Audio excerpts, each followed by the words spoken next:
अल्लाह के नाम से शुरू, जो न सिर्फ मोहब्बत करता है बल्कि पसंद करता है उन लोगों को जो गौर व फिक्र करते हैं। माय डियर स्टूडेंट, अस्सलाम वालेकुम। I am your teacher sir Shakeel Ahmed. I hope that you would be happy. I am also fine. My dear students, my today topic is measuring instruments. Especially today topic is measuring cylinder. आज का जो हमारा जो topic है उसका नाम है measuring cylinder.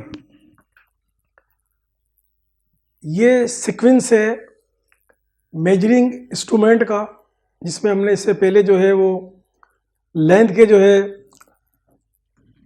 Instrument पढ़े थे, जिसके अंदर मीटर था, उसके बाद जो है वो वेनियर क्लिपर था, और उसके बाद जो था वो स्क्रू गेज था। This were the three main length instrument. उसके बाद मैंने आपको जो है वो वेट के जो इंस्ट्रूमेंट बताए थे। एक था beam balance, and the second one was physical balance, and the third one is electrical balance. इसके बाद मैंने आपको जो है वो वॉल्यूम पढ़ाया था। आज जो है वो मेजरिंग सिलेंडर है। बहुत सारे सवालात हैं मेजरिंग सिलेंडर के हवाले से कि measuring cylinder, why we use measuring cylinder, where we use it, what is the importance in physics of measuring cylinder. There is lot of question regarding these topics. सबसे पहले जो अहम चीज़ है आपको मालूम होगा, इसमें लाइन है, इसको लाइन को पढ़ता हूँ। Most of the solids have geometrical shapes 2D square rectangles.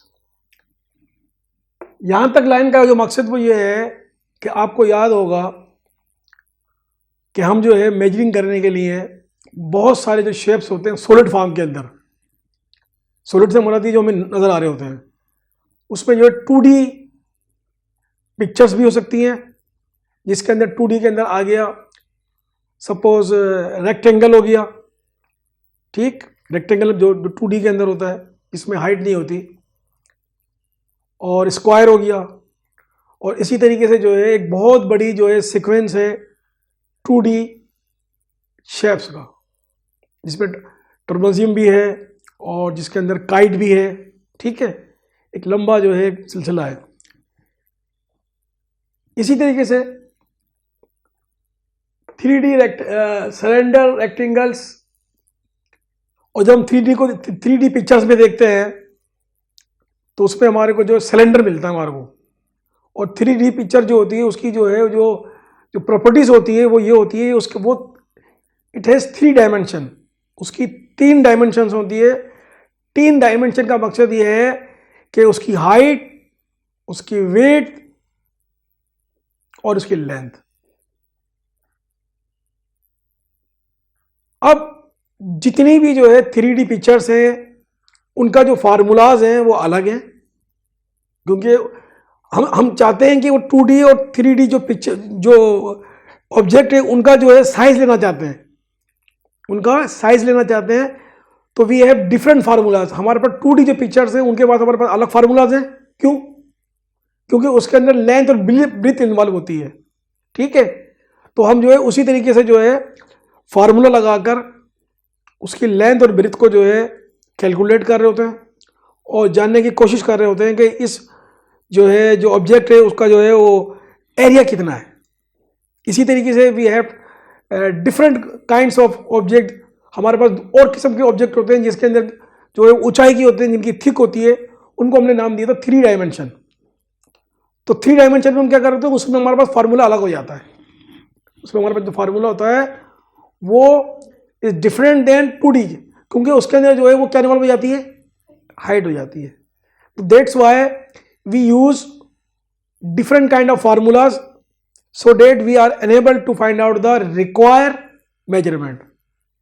Measurement को कैलकुलेट करने के लिए हम तमाम ये काम कर रहे होते हैं, ठीक है।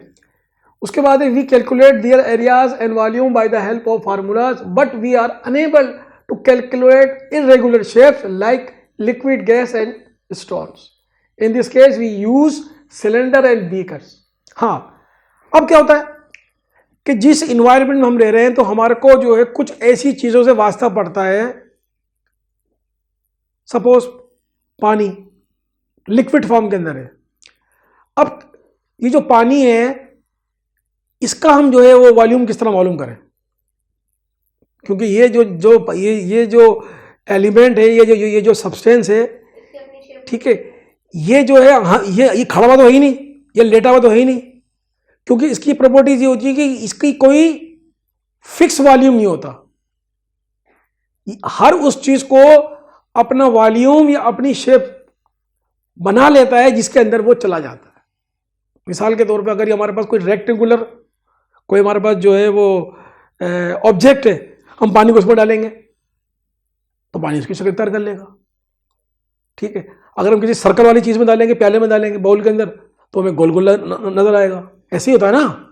ठीक है, इसी तरीके से अगर हम जो है कोई स्क्वायर वाली टंकी में पानी डालेंगे मिसाल के तौर पे, जो हमारे घरों पे अक्सर जो ऊपर होती है, तो वो क्या करेगा, उसकी शक्ल इख्तियार कर लेगा. तो इट्स मीन्स कि he doesn't maintain his fix shape या वॉल्यूम, इसका अपना कोई वॉल्यूम नहीं होता. तो यहां आकर we are unable to measure या to calculate the size of water. और न सिर्फ वाटर बल्कि वाटर के साथ साथ गैसेस भी हैं. गैसेस भी we can't measure the gas. इन फार्मूलाज के अंदर जो हमारे पास गिवन फार्मूलाज हैं, जो हमारे पास जो है वो रेक्टेंगल के और जो सिलेंडर के जो फार्मूलाज हैं, उनकी हेल्प से we can't find the measurement of such kind of object. इस किस्म की ऑब्जेक्ट का हम साइज मालूम नहीं कर सकते. तो यही बात तशवीश की थी. इसी बात को डिस्कवर करने के लिए साइंटिस्ट लग गए और साइंटिस्ट ने जो है एक तरीका निकाला कि इनको जो है हम जो है किसी भी शेप के अंदर डालकर कैलकुलेट कर लेंगे. किसी भी शेप में डालकर कैलकुलेट करें. तो सिलेंडर की जो हमारे को जो जरूरत पड़ी वो इसलिए पड़ी कि हमारे पास we haven't a formulas of such kind of object to measure. इस किस्म के ऑब्जेक्ट को मेजर करने की हमारे पास कोई टूल्स नहीं थे, कोई फार्मूलाज नहीं थे जिनकी वजह से इनके साइज निकालते. इसलिए हमारे को जो है मेजरिंग सिलेंडर जो है मेजरिंग सिलेंडर के एक ऐसा टूल्स है कि जिसकी मदद से हम जो है किसी भी लिक्विड, किसी भी गैस और इसके साथ साथ इर्रेगुलर शेप्स का मेजरमेंट कर सकते हैं. मिसाल के तौर पर पत्थर है, एक स्टोन है हमारे पास, अगर हम उसको देखें मिसाल के तौर पर तो उसका कोई शेप नहीं है, वो टेढ़ा मेढ़ा है, वो बिल्कुल इस तरीके का है. वो जो पत्थर है वो इस तरीके का है. अब हम इसको कैसे कैसे मेजर करेंगे?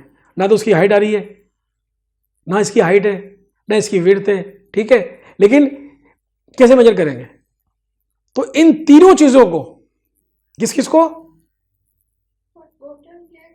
हाँ, इन तीनों को मेजर करने के लिए साइंटिस्ट ने मेजरिंग सिलेंडर निकाला कि जिसकी हेल्प से we are in position to measure the such kind of object.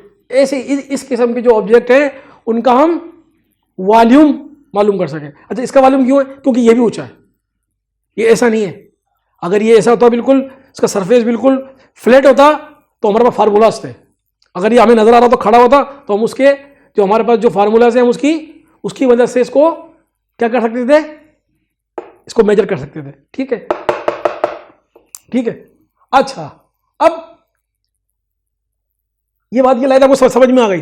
ठीक है, तो इस लाइन के अंदर ये बतलाया गया है कि मेजरिंग सिलेंडर क्यों हम इस्तेमाल कर रहे होते हैं. मेजरिंग सिलेंडर,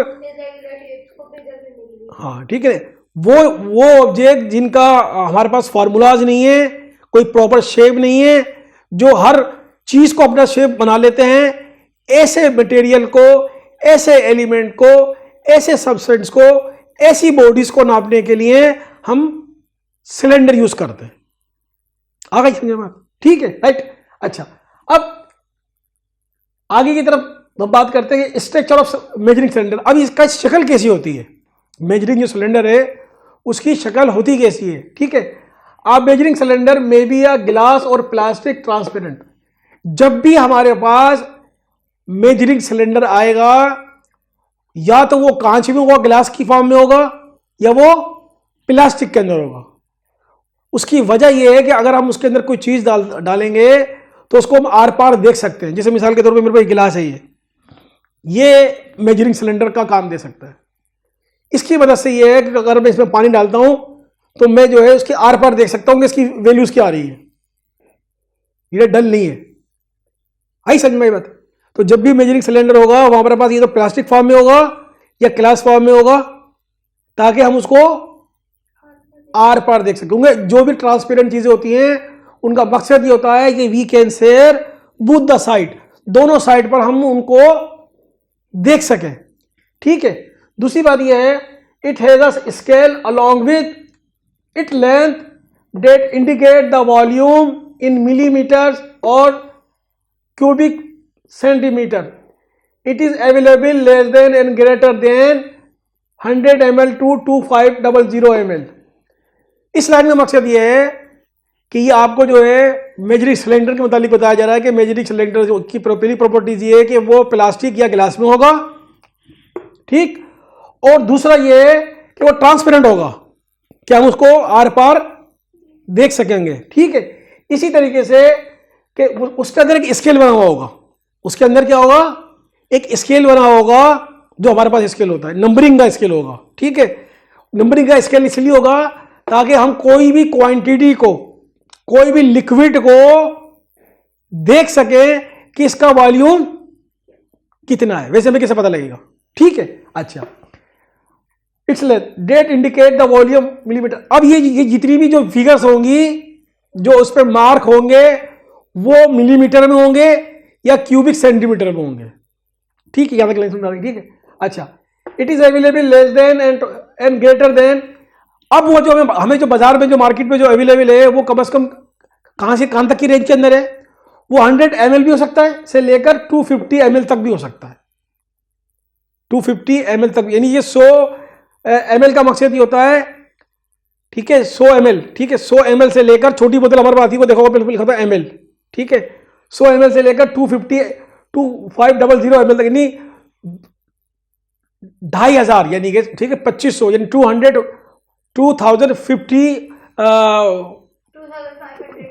ml तक में अवेलेबल होती है। उस पर जो है वो नंबरिंग होता है। ठीक है, अच्छा, अब इन तमाम बातों को समझाने के बाद अब आते हैं असल मौजू के ऊपर, जो मेरा टारगेट है, जो मैं समझाना चाह रहा हूं। ठीक है, अब सवाल ये पैदा होता है कि सर इसके अंदर जो है, सबसे पहले ये पढ़ते हैं काइंड्स ऑफ मेजरिंग सिलेंडर। अब ये जो मेजरिंग सिलेंडर है कि कितनी काइंड के अंदर है, यानी कि लिक्विड को, गैस को और स्टोन को अगर हम मेजर करें तो ये हमें मार्केट में कितनी किस्म में अवेलेबल है, ये हमें कहां तक मिलेगा। मोस्टली आपके जहन में सिर्फ ये एक ही होता है कि आप इसको ये देख रहे हैं, बोलते हैं मेजरिंग सिलेंडर। नहीं, मेजरिंग सिलेंडर इसको भी कह सकते हैं, इस शक्ल को भी कह सकते हैं, और इस शक्ल को भी कह सकते हैं, और जो है हाँ इस शक्ल को भी कह सकते हैं। ठीक है, क्यों कह सकते हैं?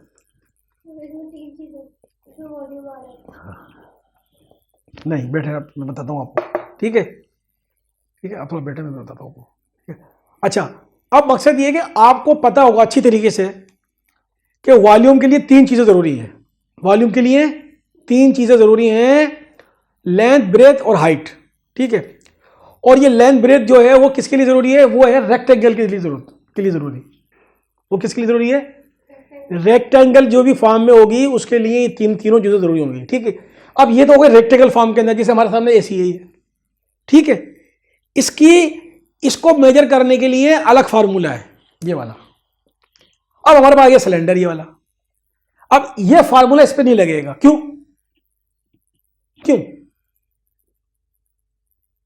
वो इसलिए कि इसमें हाइट तो है,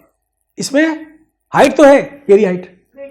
ठीक है, अब इसके अंदर विड्थ इसलिए नहीं है कि इसके अंदर जो है इसके अंदर ये आ गया सर्कल, एक सर्कल ऊपर आ गया और एक सर्कल नीचे आ गया। लेकिन ये क्या है, 3 डायमेंशनल है। क्यों? खड़ी हुई है, थिक भी है, खड़ी भी है। बात समझ में आई? इसको जो फार्मूला है वो ये जो सर्कल है ये इसमें मर्ज होगा, ये इसमें ऐड होगा, और इसका जो फार्मूला है वो ये वाला है, पाए रेडियस स्क्वायर हाइट। हाइट तो देखो ये वाली आ गई, ये आ गई हाइट, और इसका रेडियस है ये 2, ये आ गया इसका रेडियस। एक नीचे एक ऊपर है, ठीक है, समझ में क्या? और ये फार्मूला इसके ऊपर जो लगेगा, पाई का फार्मूला लगेगा जो कि कांस्टेंट वैल्यू है, ठीक है। इसकी जब हम इसकी कैलकुलेशन करेंगे ना, इसकी कैलकुलेशन करेंगे तो ये वाला फार्मूला लगाएंगे, क्योंकि इसके अंदर क्या है, लेंथ और विड्थ नहीं है, इसमें क्या है, 2 सर्कल है, एक ऊपर एक नीचे, ठीक है। इसके अंदर सर्कल नहीं है, इसमें सर्कल नहीं है, तो ये आम उससे किससे फार्मूले से होगा, इस फार्मूले से होगा, ठीक है। इसी तरीके से इसके अंदर जो है, इसके जो जितने वर्टिस होते हैं, जितने कोने होते हैं, वो सब क्या होते हैं, इक्वल होते हैं। तो इसका फार्मूला क्या लगेगा, इसका फार्मूला लगेगा side by side, 3 times side by side, और इसके हर वैल्यू क्या होगी, इक्वल होगी। इसकी डिफरेंट हो सकती है, लेंथ ब्रेथ और हाइट डिफरेंट हो सकती है, ठीक है, लेकिन इसकी इक्वल होगी, ठीक है। बात यहां तक समझ में आ गई? अब मिसाल के तौर पे इसकी जो कैलकुलेशन की जाएगी, जो नंबरिंग डाले जाएंगे इसके अंदर, वो किस फार्मूले को देख के कैलकुलेशन की जाएगी, इस वाले को। अब मैंने इसमें पानी डाल दिया, तो पानी ने, वाटर ने कौन सी शक्ल ले ली, सिलेंडर की ले ली। किसकी ले ली?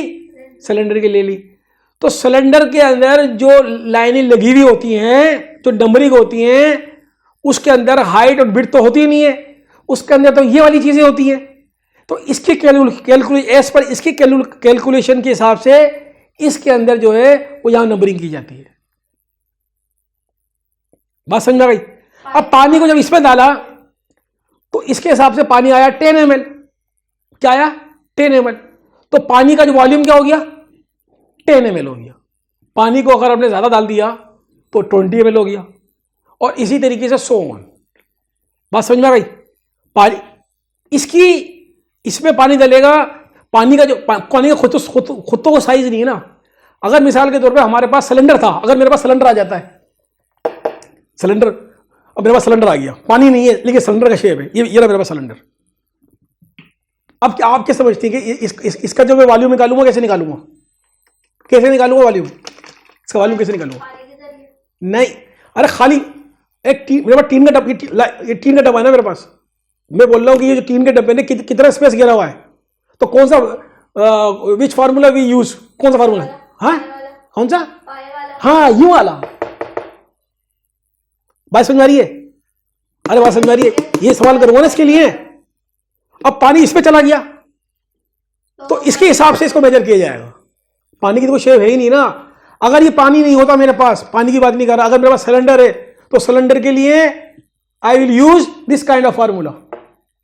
अगर मेरे पास कोई चीज है स्क्वायर रूट में तो ये वाला फार्मूला करूंगा मैं, ये वाला फार्मूला, इसके लिए ये वाला फार्मूला इस्तेमाल करूंगा। बात समझ में आ रही है आपके? अगर मेरे पास कोई चीज इस फॉर्म में तो इसके लिए वाला फार्मूला इस्तेमाल करूंगा। अगर मेरे पास कोई चीज गोल है, सर्कल के अंदर है, तो फिर मैं सर्कल का फार्मूला इस्तेमाल करूंगा। क्या इस्तेमाल करूंगा? सर्कल का फार्मूला इस्तेमाल करूंगा। अब मसला क्या आ जाता है कि इन तमाम जो सॉलिड ऑब्जेक्ट है उसके लिए तो हमारे पास क्या है? फार्मूलाज है। अब ये जो लिक्विड है, गैस है, पानी है, इनका फार्मूला ही नहीं है। तो इनके लिए जिस ऑब्जेक्ट में जाएंगे उसकी शक्ल इख्तियार कर लेंगे। जिस ऑब्जेक्ट में जाएंगे वही फार्मूला रहेगा जिस ऑब्जेक्ट का फार्मूला होगा। ये मैं आपको पॉइंट समझाना चाह रहा हूं। This is the main and critical point which I want to explain and want to focus. ये सब इस पूरे लेक्चर का जो सबसे बुनियादी और जो सबसे अहम जो नुक्ता है वो यही है कि पानी जो जाएगा वो अलग अलग जो है, अब इसकी जो कैलकुलेशन हुई होगी ना, इस पे जो नंबरिंग डली हुई है उसके हिसाब से डली हुई होगी, सिलेंडर के हिसाब से डाली हुई होगी। पानी तो इसमें भी डाल सकता है, पानी तो भाई आपके पास ये वाला डब्बा है, ये मैं लेके आ रहा हूं, पानी तो इसमें भी आ जाएगा, नहीं आएगा पानी इसके अंदर। तो इसकी कैलकुलेशन किसके हिसाब से होगी? इसके हिसाब से होगी, इसके हिसाब से होगी। इसकी आपस की ये वाली और ये वाली बराबर होती है, ये छोटी होती है फिर और सामने वाली दोनों बराबर होती है, यही है ना इसकी मिसाल इधर में। ठीक है, अगर ये स्क्वायर में आ जाता है तो इसमें जो पानी का फार्मूला चेंज होता रहेगा। आसान लफ्जों में किया जाएगा, क्योंकि पानी की तो हर तरह की शेप है, पानी की तो हर तरह की शेप ले रहा है ना वो, कभी शक्ल तो है नहीं मिसाल के तौर पे। तो पानी जिस जिस कंटेनर में जाएगा, जिस जिस ऑब्जेक्ट में जाएगा, उसी किस्म का फार्मूला अप्लाई होगा। इस पूरे टॉपिक में जो टॉपिक की जो जान है वो यही है कि आप स्टूडेंट को ये बात समझ में आ जाए कि पानी को हम जो है वो मुख्तलिफ सिलेंडर, मुख्तलिफ जो है हमारे पास जो मेजरिंग इंस्ट्रूमेंट है उसमें इस्तेमाल करते हैं, वो कोई एक नहीं है। पानी को इसमें भी इस्तेमाल करते हैं, कभी कभी हम उसमें डाल लेते हैं, क्या बोलते हैं मिसाल के तौर पर पानी जो है, अब लोटा है, लोटे में पानी डालते हैं तो लोटे का किसी और तरीके से इस्तेमाल होगा। पानी को जो है, हाँ, पानी को अगर हम किसी जो है बहुत डीपली डाल देते हैं तो उसके फार्मूले से इस्तेमाल होगा उसको। ठीक है, वो तमाम चीजें एग्जिस्ट करती है फिजिकली, इन तमाम चीजों की जो फार्मूले वो ऑलरेडी प्री डिफाइन है। इन तमाम ऑब्जेक्ट के फार्मूले सब प्री डिफाइन है, तमाम मौजूद हैं। हमें पानी का कोई फार्मूला नहीं है, पानी जिस कंटेनर में जाएगा उसकी शेप को कर लेगा, उसी फार्मूले के हिसाब से वो कैलकुलेट किया जाएगा। उस शेप की जो होगी, उस शेप पे जो फार्मूला लगेगा उसी फार्मूले के साथ लगेगा। इसका मतलब ये है कि हमारे पास ये जो सिलेंडर की जो कैलकुलेशन हुई हुई है वो किसके हिसाब से हुई हुई है, वो किसके हिसाब से हुई है, उसकी जो सिलेक्शन हुई हुई है पाई वाले फार्मूले के हिसाब से हुई है। ये सबसे अहम पॉइंट है, इसको समझने की कोशिश करें। इसकी जो हुई है उसके हिसाब से हुई है। और हमारे पास जो सिलेंडर हैं, मुख्तलिफ जो ऑब्जेक्ट है, ये अलग अलग, सबकी अलग अलग कैलकुलेशन है। यही सबसे अहम चीज थी जो मैंने जो है वो अलग से इसको बनाया बैठकर कि मैं आपको ये समझा सकूं कि आप उसको कहीं उसको इसमें मत लीजिएगा कि पानी का अलग नहीं, पानी का तो कोई शेप ही नहीं है, वो तो जिस जिस जिस जिस ऑब्जेक्ट में जाएगा वैसी शक्ल तय कर लेगा। ठीक है, और एक ही और चीज, ठीक है, इसको मैं जो है फर्दर कल भी पढ़ाऊंगा इसको, इसका एक पार्ट। ठीक है, ये भी ना काफी इट्स ना, ठीक है, बहुत छोटा होने की वजह से। ठीक है, और एक चीज ये है कि इसके लिए जो है पानी के लिए जो इस्तेमाल करते हैं वो पानी के लिए जो यहां पर जो नंबर डली हुई होती है वो होती है मिलीलीटर। मिलीलीटर इस्तेमाल किया जाता है लिक्विड चीजों के लिए। ठीक है, मिलीलीटर किस लिए इस्तेमाल किया जाता है? नहीं, छोटे छोटे का यह मतलब नहीं है। मिली ये मकसद करने का ये यूनिट है इसका। ठीक है, लेकिन मिलीलीटर का मकसद ये है कि ये लिक्विड फॉर्म की चीजों के लिए इस्तेमाल किया जाता है। इसीलिए आपने देखा होगा ऑयल पे भी मिलीलीटर लिखा होता है। ऑयल जो हमारे पाता है पतला, दूध की पे भी मिलीलीटर लिखा होता है। तमाम वो चीजें जो लिक्विड फॉर्म में है, पतली हैं, लाइक वाटर, उनके अंदर उनको मेजर करने के लिए मिलीमीटर लिखा जाता है। और एक और चीज बता रहा हूं, कल मैं आपको और डिफाइन करूंगा कि जो क्यूबिक सेंटीमीटर होता है वो भी मिलीमीटर के बराबर ही होता है। तो कहीं लिखा हुआ आएगा what is the difference between millimetre and cubic centimetre, तो दोनों बराबर हैं। मिसाल के तौर पर अगर मैं लिखता हूं 1 क्यूबिक, ये किसका फार्मूला है? क्यूबिक क्यू लगा, लेंथ ब्रेथ हाइट तीनों लगे। इसका मतलब ये कि ये 3 डायमेंशनल है, कोई भी ऑब्जेक्ट है 3 डायमेंशनल है, इसलिए यहां क्यूब आया है। तो इसी तरीके से 1 मिलीलीटर भी इसके बराबर होगा। तो अगर इसके आगे इसके आगे अगर लिखा हुआ जाए 10 millilitre equal to 10 centimetre cube, तो ये दोनों इक्वल होंगे। ठीक है, यूनिट दोनों के अलग अलग है लेकिन वॉल्यूम दोनों का सेम है। इसको मैं कल डिटेल से इंशाल्लाह बना के लेके आऊंगा, फिर आपको बताऊंगा। ठीक है, लेकिन ये कि बीइंग अ टाइम आपको थोड़ा सा हिंट देने के लिए, ठीक है, बाज़ दफ़ा जो है यह लिखा था मिलीलीटर और आगे लिखा हुआ होता है 10 क्यूबिक सेंटीमीटर।